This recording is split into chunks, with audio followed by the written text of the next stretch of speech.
우리에게 시험이란 단어는 그 소리만 들어도 사실 가슴이 조여오고 좀 답답해지고 긴장되는 단어입니다. 고3 학생들이 수능, 수학 능력 시험이 끝나면 사실 모든 것이 끝난 것처럼 생각하지만요. 대학생이 되면 또 끝없는 시험의 연속입니다. 대학생활 4년 동안 중간고사, 기말고사, 논문, 졸업시험 등 끊임없이 시험은 우리를 기다리고 있습니다. 대학을 졸업하면 어떨까요? 취업시험이 있습니다. 갈수록 취업하기가 굉장히 어려워지는 시대인데요. 취업만 하면 또 끝날 줄 알았더니 취업 이후에도 승급과 또 승진을 위한 시험들은 늘 우리를 기다리고 있습니다. 자기 개발을 위해서 토익 시험을, 토플 시험을, 운전면허증, 대학원 시험, 그리고 각종 자격증 시험 등등 어쩌면 우리가 살아가면서 아마 하늘나라 갈 때까지 우리는 시험의 연속인 삶을 살아갑니다. 그러나 중간고사 또는 기말고사, 졸업시험보다 훨씬 더 어렵고 까다로운 인생의 시험들은 훨씬 더 많이 있습니다. 인간은 태어나서 죽을 때까지 그래서 시험과 함께 살다가 시험과 함께 죽습니다. 시험을 준비하고 있는 분들이 있으시죠? 긴장되시고 초조하고 마음이 어려울 수 있습니다. 그러나 사람이 살아가면서 숨 쉬는 동안 시험은 피할 수 없다라고 생각하시고 마지막까지 최선을 다해서 원하는 좋은 결과를 모두 얻으시기를 바랍니다. 한평생 인생을 살아갈 때도 시험은 끊임없이 우리를 찾아옵니다. 그렇다면 신앙생활을 할 때는 어떨까요? 예수님을 믿을 때 시험과 문제가 없으면 얼마나 좋겠습니까? 시험을 당하더라도, 어려움을 당하더라도 정답을 우리 주님께서 빨리 알려주시면 우리는 또 얼마나 좋겠습니까? 신앙생활을 한다는 것은 그러나 우리가 예수님을 믿기 때문에 우리에게 찾아오는 시험이 하나가 없어지는 것이 아닙니다. 오히려 반대로 신앙생활을 한다는 것, 예수님을 믿는다라고 하는 것은 우리에게 인생의 시험 플러스 신앙의 시험을 하나 더 우리에게 더해주는 것입니다. 인생의 시험 외에 또 다른 시험 하나가 우리에게 추가되는 것이죠. 그리스도인들은 이 땅에 태어나서 인간으로 살아가면서 겪어야 할 수없이 많은 시험들을 당하게 되어 있고요. 또한 예수님을 믿기 때문에 우리가 당해야 하는, 우리가 받아야 하는 그 시험이 추가되는 것. 그래서 그리스도인은 두 가지 시험을 다 함께 품고 살아갑니다.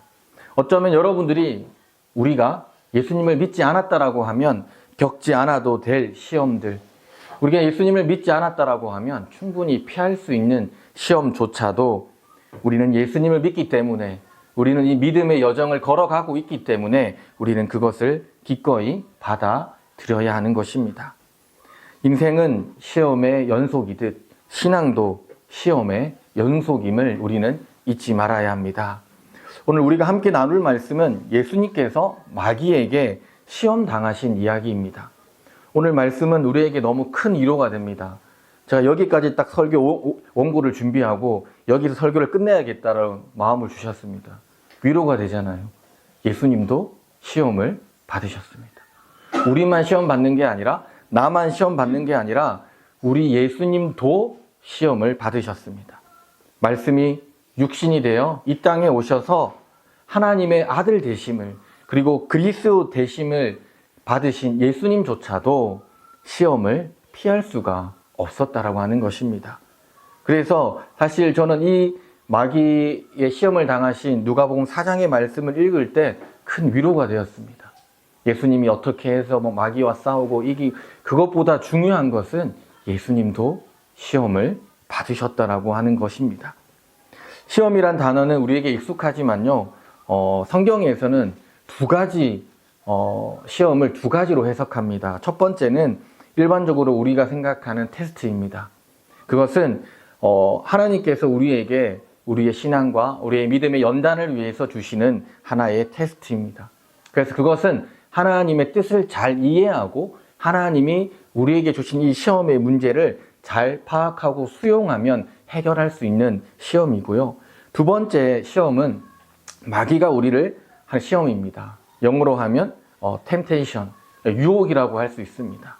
마귀는 우리에게 늘 유혹합니다. 이것저것 유혹하면서 우리를 넘어뜨리려고 합니다. 그래서 우리는 이 시험이라고 하는 단어를 통해서 하나님이 주시는 시험과 또 마귀가 우리에게 유혹하는 시험 두 가지가 있음을 우리는 알아야 합니다. 당연히 오늘 말씀은 마귀의 유혹입니다. 오늘 말씀을 통하여서 예수님도 겪으신 시험, 이 시험을 통해서 오늘 그리스도인 된 우리는 시험을 어떻게 받아들여야 하는지, 그리고 어떻게 우리에게 주어지는 이 시험의 문제들을 잘 풀어가야 할지를 우리가 주목하여 보시기를 바랍니다. 그리하여 신앙의 여정을 걸어갈 때 끊임없이 우리를 찾아오는 유혹들, 마귀의 시험을 능히 이겨내는 강하고 성숙한 믿음의 그리스도인 되시기를 소망합니다. 예수님이 마귀로부터 시험 받으신 말씀은 공간복음이죠. 마태, 마가, 누가 이 세 복음서에 동일하게 기록되어 있습니다. 특별히 오늘 우리가 함께 나누고자 하는 이 누가복음 말씀에서는 특별히 예수님을 하나님의 아들로서 그리스도로서 시험 받으신다. 그리고 그 시험 받으시는 예수님의 모습을 기록하고 있습니다. 사실 마태, 마가, 누가 세 복음서 중에 마가를 빼고는요, 마가는 시험의 내용이 없습니다. 그냥 예수님이 시험 받으셨다. 끝납니다. 그런데 마태와 누가는 비슷합니다. 시험의 세 가지 시험에 대해서도 이야기하고요. 하지만 비슷한 말씀 같지만 조금만 우리가 자세히 들여다보면 이 세 복음서 간의 차이점 그리고 공통점을 발견할 수 있습니다. 이 세 복음서, 공간 복음서의 가장 큰 차이점은 바로 공간의 변화입니다. 장소가 변화되는 것입니다. 마태와 마가는요, 단순히 예수님이 그냥 갑자기 광야로 가셨다라고 시작합니다.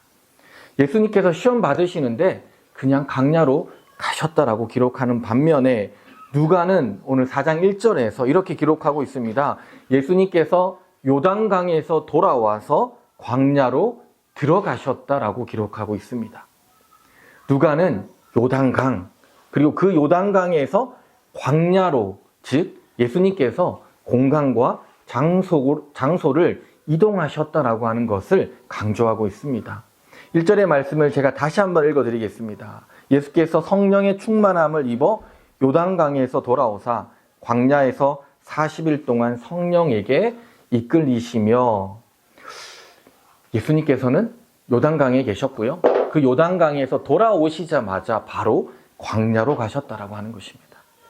여러분, 예수님에게 요단강은 어떤 곳입니까? 예수님에게 요단강은 매우 특별한 의미를 가지고 있는 강입니다.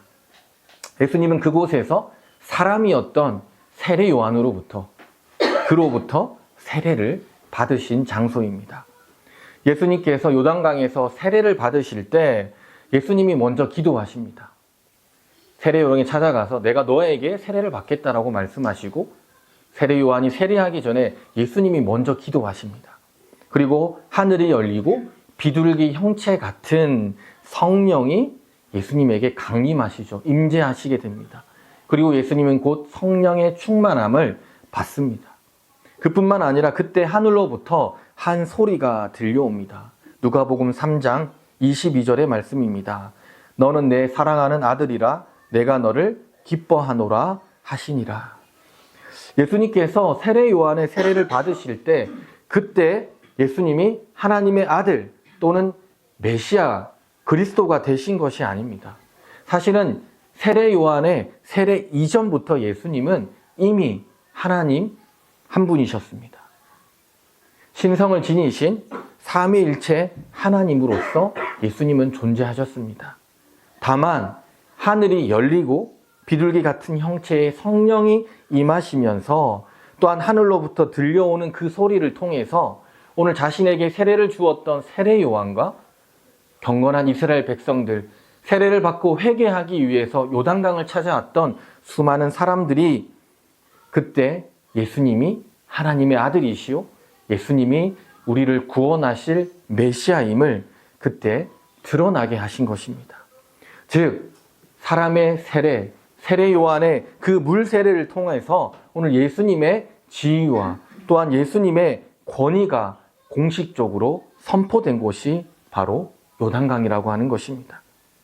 여러분, 세례 요한의 세례를 받기 이전에 예수님은 사람들에게 어떤 사람으로 비춰졌을까요? 별 볼 일 없는 촌동네 나사렛 출신의 청년에 불과했습니다. 비천한 신부의 부모에게서 태어나서 어쩌면 평생 그도 그곳에서 목수의 일을 하며 살 수밖에 없는 인생이 딱 정해져 있는 청년에 불과했습니다. 그러나 예수님의 세례를 통해서 오늘 그 예수가 바로 하나님의 아들이시며 이스라엘 백성들이 그토록 기대하고 고대하며 기다리던 메시아, 하나님의 아들이라는 것을 그 요단강에서 예수님은 확증받으신 것입니다. 세례 요한이 예수님은 세례를 받은 예수님은 그 순간 또한 그곳에서 하나님의 아들로 공식적으로 인정받게 되는 것입니다. 또한 예수님은 이제 자기 자신을 위해 살아가는 삶이 아니라 오늘 우리를 위해서, 온 인류를 위해서 살아가는 공적인 삶, 즉 공생애를 그때부터 시작하셨습니다. 어디서 이 모든 것이 일어났습니까? 바로 요단강에서 일어났습니다. 요단강에서 하나님은 공식적으로 예수가 나의 아들이요, 이가 메시아다라고 선언하셨습니다. 메시아를 기다리던 경건한 이스라엘 사람들은 얼마나 좋았을까요? 열렬히 환호했을 것입니다. 저자가 바로 우리의 메시아요, 저분이 바로 하나님의 아들이시라고 하는 것. 그렇기 때문에 예수님에게 요단강은 이스라엘의 여러 다른 강보다는 특별히 의미가 있는 장소였습니다. 저는 2004년에 성남에 있는 학생 중앙군사학교, 이렇게 말하면 되게 딱딱하고 막 그러잖아요. 저는 학생 중앙군사학교에서 ROTC 42기로 인관을 받았습니다. 사실 학생 중앙군사학교보다는 저희 ROTC 출신들은 문무대라고 하는 걸 더 입에 더 말하고요. 문무대라고 하는 걸 되게 뭐랄까요? 되게 의미 있는 장소로 생각합니다. 왜냐면요, 군대에 대해서 전혀 모를 대학교 2학년에 합격을 하고 진짜 대학교 2학년 겨울방학부터 졸업하는 그 순간까지 겨울과 여름에 문무대에서 정말 씻어도 그 옷에서 땀 냄새가 지워지지 않는 그 훈련을 4번을 겪게 됩니다. 여름이면 엄청 더울 것 같고 겨울이면 추울 것 같잖아요. 네, 둘 다 덥습니다. 둘 다 더워서 정말 이 4번의 훈련을 무사히 마치고 이수하는 그 동기들은 진짜 전우라고 우리가 부릅니다.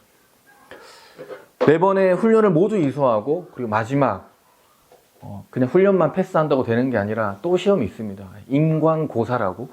저는 고시를 2개를 치른 사람입니다. 임관고사와 목사고시를 2번을 치른 사람인데요. 이 임관고사를 치르고 난 이후에 이제 임관식을 하게 됩니다. 임관식을 할 때에 단 위에 보면요, 네, 진짜 별들이 반짝반짝합니다. 네, 소령, 중령, 대령 올라갈 수도 없고요. 그 단상 위에 진짜 원스타부터 포스타까지 정군의 주요 지휘자들이 다 와서 이 임관식에 참석합니다. 그리고 좌우측 뒤에는 부모님들, 가족들, 친구들이 와서 그 임관식을 축하해 줍니다. 임관식에는 여러 사람들이 오고요, 여러 순서들이 있습니다. 그런데 그 중에 가장 하이라이트는 대통령께서 임관사령장과 계급장을 수여하는 시간입니다. 청운의 푸른 꿈을 품고 전후방 각지에서 조국 대한민국을 지켜주시기 바랍니다. 네, 제가 들었던 얘기입니다. 노무현 대통령으로부터 직접 들었던 축하 메시지입니다. 청운의 꿈을 꿈고 전후방 각지에서 조국 대한민국을 위해서 지켜주시기 바랍니다. 모르겠습니다. 저는 그때 가슴이 너무 뜨거웠습니다. 내가 진짜 뭐라도 된 것처럼. 야, 대학교 4년 동안 학교에서 군인도 아닌 것이 군인처럼 행동한다고 엄청 눈치 보면서 학교를 다녔는데 막상 임관을 하게 될 때 대통령이 지켜주기 바란다라고 저희에게 계급장, 소위 계급장을 달아줬을 때 정말 저는 내가 뭐라도 됐구나. 내가 이제 사회에서 뭔가를 할 수 있는 사람이 되었구나라고 하는 생각이 들었습니다. 그런데 그 시간은 잠깐입니다.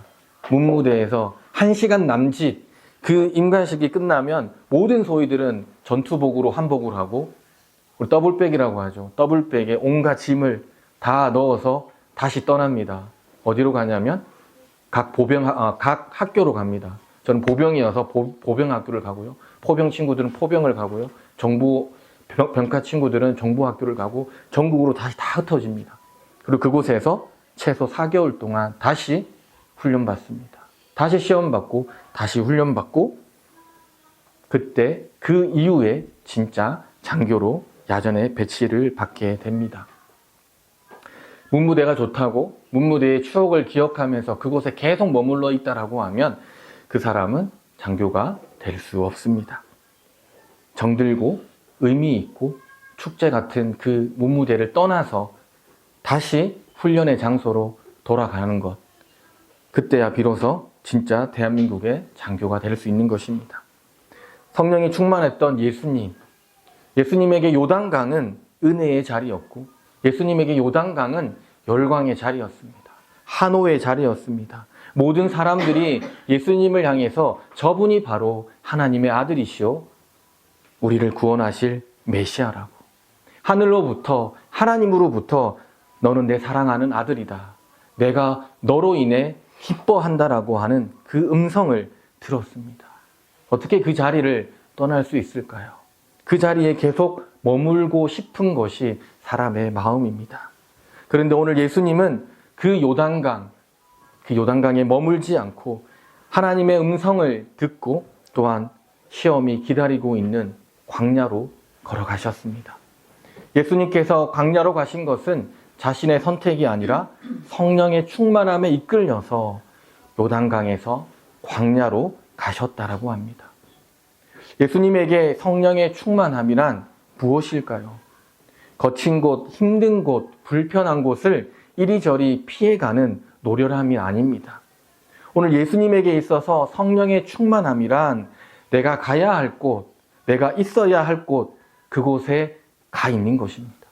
그래서 성령의 충만함의 또 다른 말은 바로 순종의 충만함입니다.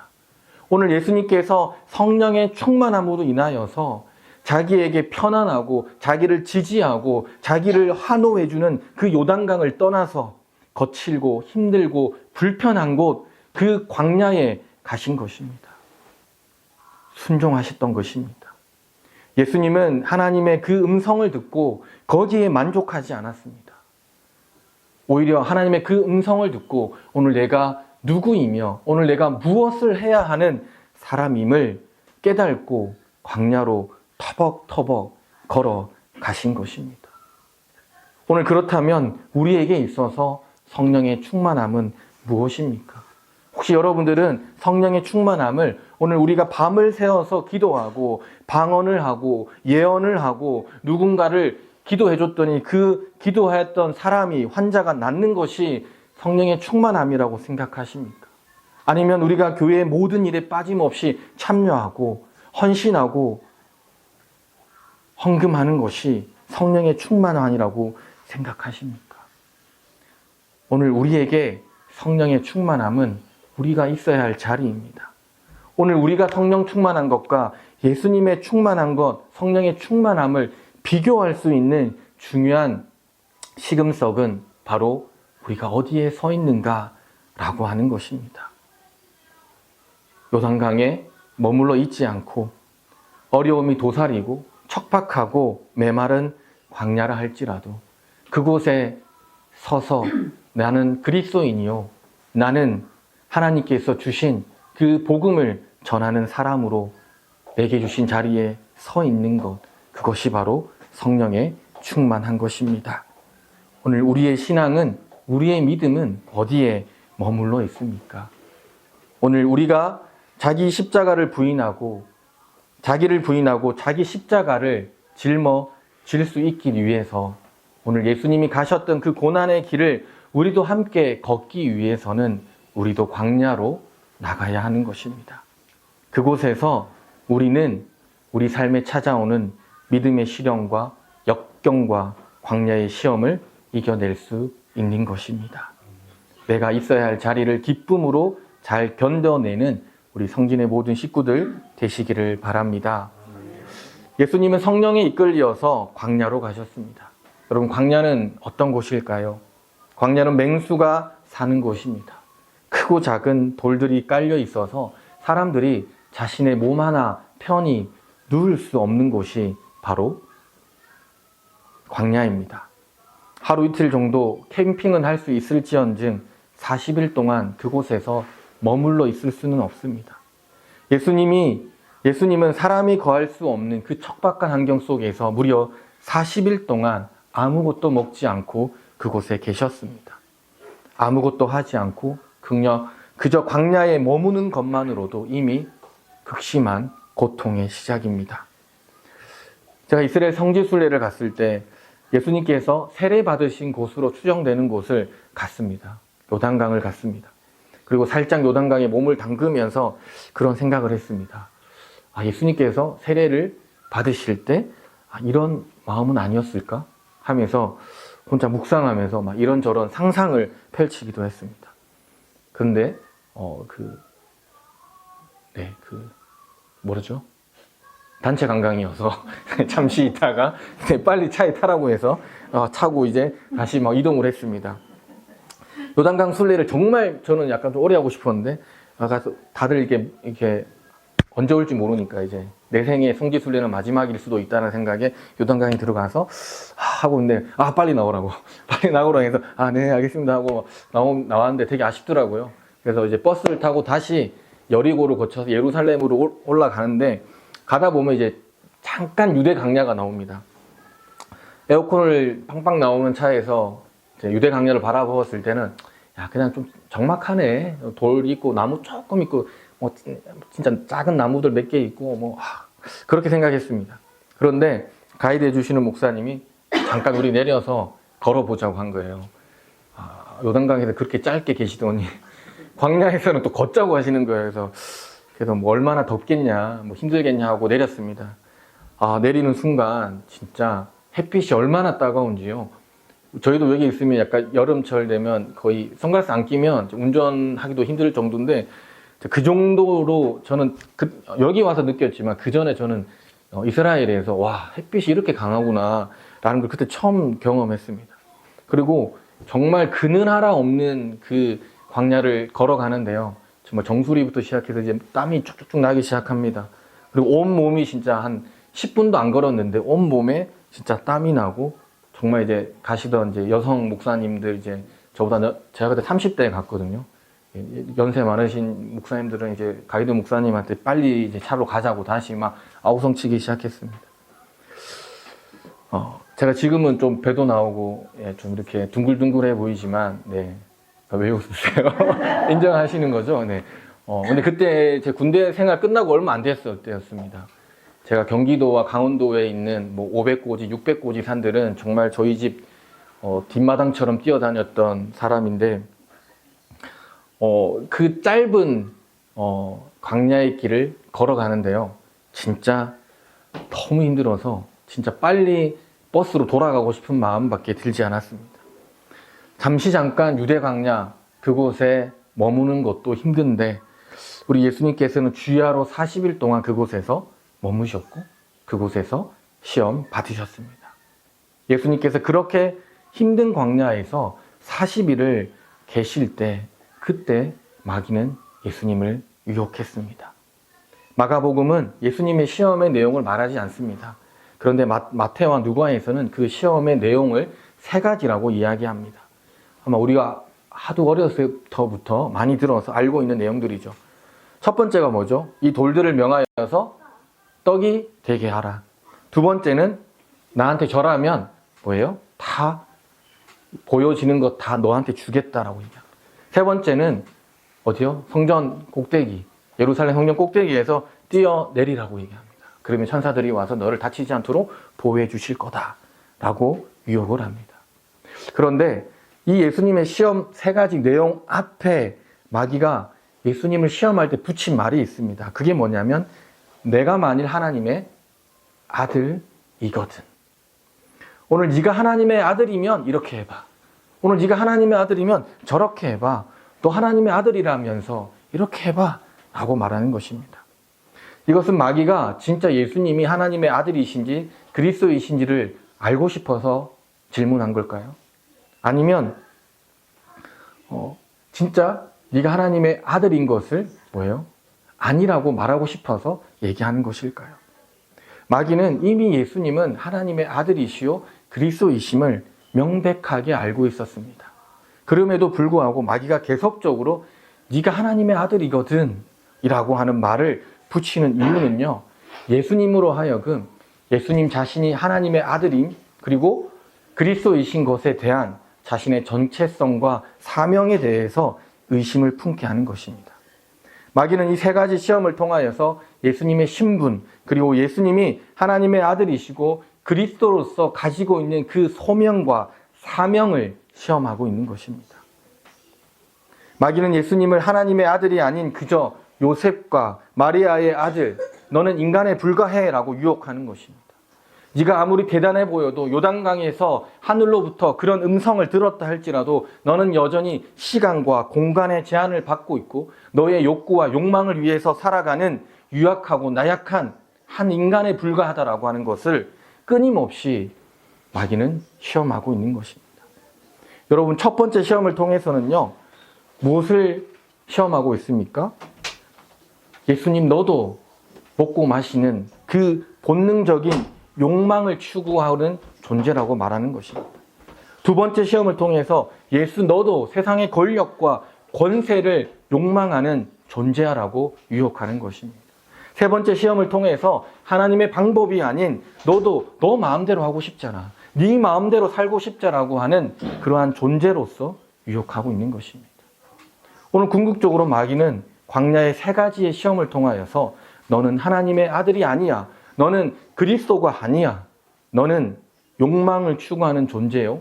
욕망을 위해서는 모든 수단과 방법을 가리지 않는 한 인간에 불과하다라고 하는 것을 계속 시험하고 있는 것입니다. 어쩌면 마귀는 하나님께서 요단강에서 예수님에게 들려주신 그 소리, 너는 내 사랑하는 아들이다. 내가 너로 인해 기뻐한다라고 하는 그 하나님의 음성을 예수님의 마음속에서 지우고 싶어 했을 것입니다. 마귀는 하나님께서 예수님 안에 새겨진 그 소리를 지우고 오히려 이런 마음을 예수님 마음속에 새기고 싶었을 것입니다. 너는 하나님의 아들이 아니다. 너는 배고프면 먹고 싶어하는 연약한 인간이다. 너는 높은 곳에 서고 싶어하는 평범한 인간이다. 너는 많은 부귀영화를 누리고 싶어하는 욕심 많은 인간. 너는 너 마음대로 하고 싶은 이기적인 인간이야. 라고 하는 음성을 예수님의 마음에 새기고 싶었던 것입니다. 오늘 예수님께서 마귀의 이 세 가지 시험을 어떻게 물리치셨습니까? 성경은 예수님께서 말씀으로 마귀를 물리쳤다라고 기록하고 있습니다. 맞습니다. 가장 기본적인 말씀이죠. 두말할 필요가 없는 방법입니다. 그런데 한 가지 더 있습니다.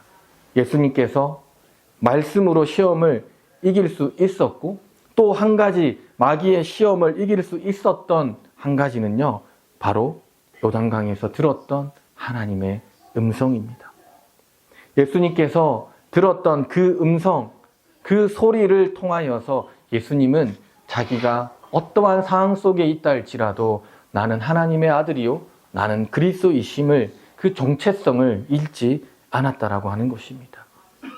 내가 먹을 것이 없어 배고파도, 내가 높은 곳에 서지 못해도, 내가 세상의 부귀와 영화를 누리지 못해도 하나님은 여전히 나를 사랑하시고 하나님은 나를 여전히 좋아하신다라고 말씀하신다는 것입니다. 오늘 그 소리와 그 소리가 만든 정체성과 사명이 예수님으로 하여금 그 마귀의 시험을 이겨내게 하신 것입니다. 한때 이런 농담들이 있었습니다. 공부 잘하는데 돈을 잘 벌지 못하는 아들은 누구 아들이죠? 국가의 아들이고요. 공부는 못하지만 돈을 잘 버는 아들은요, 친구의 아들이라고 합니다. 공부도 못하고 돈을 못 버는 아들은 제 아들입니다. 공부도 잘하고 돈도 잘 버는 아이는 신의 아들이라고 했습니다. 되게 유머스럽게 사람들이 제 아들을 약간 한탄하는 유머로 한때 한국에서 유행했던 농담인데요. 사람들은 모두 웃겨 넘기는 이 농담 속에서 전 한 가지가 떠올랐습니다. 우리는 누구의 아들인가? 우리는 누구의 자녀인가? 라고 하는 것입니다. 오늘 우리는 하나님의 아들이요, 하나님의 자녀입니다. 우리의 노력이나 희생이나 헌신 단 1%도 들어가지 않고 오직 예수 그리스도의 은혜로 우리는 하나님의 자녀가 되었습니다. 오늘 우리가 하나님의 자녀가 되었다는 것, 오늘 우리가 하나님의 아들이라고 하는 것은요, 오늘 마귀가 동일하게 예수님에게 시험했던 것처럼 오늘 마귀는 동일하게 우리에게도 시험한다라고 하는 것입니다. 하나님의 자녀가 된 우리에게 마귀의 시험은 끊임없이 찾아옵니다. 너가 교회 다닌다고? 예수님 믿는다면서 너 그렇게 사니? 돈이 최고야. 수단과 방법을 가리지 말고 무조건 1등하고 무조건 권력과 영광을 가져. 인생의 주인은 하나님이 아니라 인생의 주인은 바로 너야. 오늘 마귀는 끊임없이 우리를 유혹합니다. 우리의 정체성과 소명을 흔들어서 뽑아버리려고 마귀는 우리를 시험하고 있는 것입니다. 하지만 마귀가 어떤 말로 우리를 시험한다 할지라도 설사 마귀의 시험에 우리의 마음이, 우리의 삶이 이리저리 하염없이 흔들린다 할지라도 우리가 잊지 말아야 할 소리가 있습니다. 그것은 우리의 상황과 조건과 상관없이 여전히 우리는 하나님의 아들이라고 하는 것, 하나님의 자녀라고 하는 사실입니다. 여러분이 아무리 흔들리고 여러분이 아무리 속절없이 무너진다 할지라도 하나님은 여전히 우리를 향해서 이렇게 말씀하십니다. 너는 내 사랑하는 아들이다. 내가 너를 좋아한다. 라고 하는 말씀입니다. 우리는 사순절 절기를 보내고 있습니다. 예수님을 더욱 묵상하고 예수님께서 걸어가신 그 광야의 길, 그 고난과 십자가의 길을 함께 걸어가시기를 바랍니다. 예수님이 요단강에서 광야로 가셨듯이 오늘 우리가 서 있어야 할 곳, 우리가 가야 할 자리를 성령의 충만함을 임하여 담대히 걸어가시기를 소망합니다. 그곳이 낯설고 불편하고 어려울지라도 하나님께서 우리에게 들려주시는 너는 내 사랑하는 아들이다. 내가 너를 좋아한다. 라고 하는 이 말씀을 기억하시고 어떠한 마귀의 유혹과 시험 가운데서도 흔들림 없이 그리스도인으로서 그 정체성과 소명을 가지고 살아가는 우리 성진의 모든 성도들 되시기를 소망합니다. 우리 함께 찬양하겠습니다.